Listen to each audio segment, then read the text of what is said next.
Hello students, good morning. This is your teacher of English. Our second lesson is going on.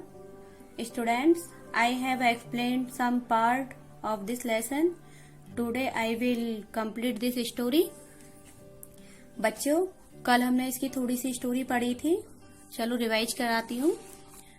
Chinu and चांग दो mouse हैं, ये चूहे हैं दोनों, और दोनों आपस में फ्रेंड हैं. ये चीनू गांव में रहता है और चांग टाउन में रहता है.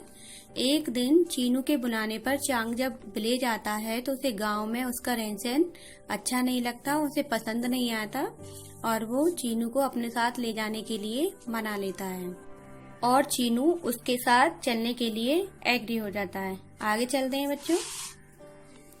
It was late in the evening when both the friends reached the town. देर शाम को जब दोनों फ्रेंड टाउन पहुंचे, they reached the house where Chang lived. वे घर पहुंच गए जहां पर चांग रहता था. The house was grand. House grand था यानी कि बहुत बड़ा था और आलीशान था. It had velvet curtains and beautiful furniture. इसमें मखमली पर्दे, ब्यूटीफुल फर्नीचर था. On the table were the remains of the grand feast. और टेबल पर ग्रैंड फीस्ट यानी कि शाही दावत की कुछ अवशेष रखे हुए थे. चांग वाज होस्ट. बच्चों, चांग होस्ट था. होस्ट जानते हो बच्चों, जो इंचार्ज होता है, समझ रहे हो, मेजबान, इंचार्ज ऑफ पार्टी. तो Chang was the host. Chang host था यानी कि इंचार्ज था. So he ran back and forth bringing dainty dishes for his friend. इसलिए वे अपने फ्रेंड के लिए डेंटी डिशेज यानी कि फैंसी टेस्टी डिशेज को लेकर उसके पीछे पीछे आगे पीछे भागता रहा. The food was tastier than anything Chinu had ever eaten. इससे पहले जब कभी चीनू ने खाना खाया उससे ज्यादा बहुत टेस्टी था, बहुत टेस्टी खाना था. चीनू ने मतलब इससे टेस्टी खाना कभी खाया नहीं था. He was sure he would enjoy his stay with his friend Chang. उसे विश्वास हो गया कि वह अपने फ्रेंड चांग के साथ रहकर एंजॉय करेगा. Within a few days, Chinu got used to the new lifestyle. कुछ ही दिनों में चीनू को नई जीवन शैली की हैबिट हो गई. He was happy with life in the town. वह टाउन में यानी कि कस्बे में बहुत खुश था. He would often say to Chang, I wondered how I had been satisfied with my simple life in the village. वह अक्सर, often बच्चों, वह अक्सर चांग से कहता था कि मुझे आश्चर्य है कि मैं कैसे अपने गांव में सिंपल जीवन से सेटिस्फाइड था यानी कि संतुष्ट था. One day both the friends were eating the left overs from the big table in the house. एक दिन दोनों फ्रेंड घर में टेबल के ऊपर रखे हुए खाने को यानी कि लेफ्ट ओवर बचे हुए खाने को खा रहे थे. Suddenly the door opened.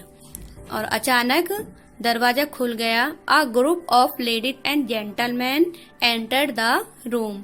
और लेडीज और जेंटलमैन का एक ग्रुप कमरे में आया, एंटर किया. The two mice jumped off the table in great fright. बच्चों, कमरे में ग्रुप के एंटर होने से दोनों माइस, दोनों चूहे डर गए और डर से टेबल से कूद गए. They hid themselves in a dark corner. और वे एक डार्क कॉर्नर यानी कि अंधेरी कमरे में जाकर छिप गए. After the people of the house went to sleep the two friends crept out. घर के लोगों के सोने जाने के बाद दोनों फ्रेंड बाहर आए. Suddenly the pet of house which was a dog ran fast from the room. अचानक घर का पेट जो डॉग था कमरे से बहुत तेजी से भागा. Again they had to go back to the corner in greater fear than before. अब बच्चों वो डॉगी को तेजी से भागता हुआ देखकर वो पहले से ज्यादा डर गए और उन्हें वापस उसी कोने में जाना पड़ा जहां से वे आए थे। जहां पर पहली बार छिपे थे, इस बार दोबारा भी उन्हें वहीं जाना पड़ा। They were too scared to go near the table again. वे दोबारा टेबल के पास जाने से बहुत ज्यादा डर रहे थे। Both of them went hungry to bed that night. और दोनों को उस रात भूखे ही सोना पड़ा, यानी कि दोनों भूखे ही सो गए। Chinu thought of his simple life and eating habits of his place. अब दोनों भूखे ही सो गए तो चीनू अपनी सिंपल लाइफ के बारे में और अपने गांव के जो ईटिंग हैबिट्स थी उनके बारे में सोचने लगा। So he decided to go back to home. इसलिए उसने अपने घर वापस जाने का डिसीजन ले लिया।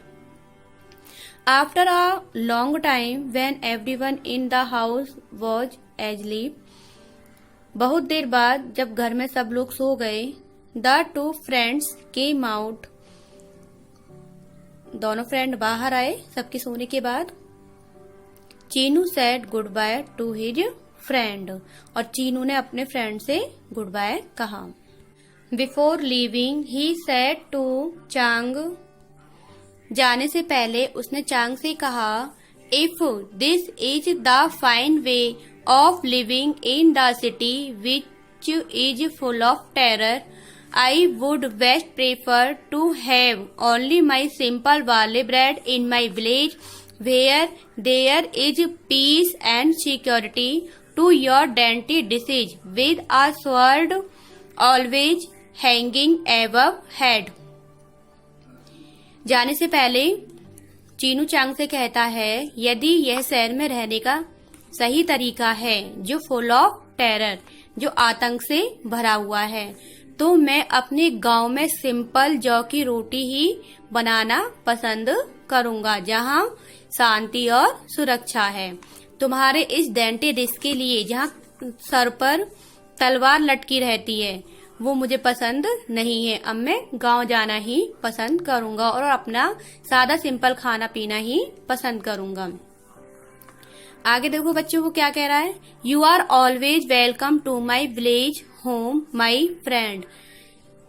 चीनू कह रहा है चांग से, तुम मेरे गांव के घर पर आने के लिए हमेशा वेलकम हो, तुम्हारा हमेशा स्वागत है। Chinu once again thanked to Chang and came back to his sweet village home. और चीनू ने एक बार उसे धन्यवाद कहा और अपने घर वापस आ गया।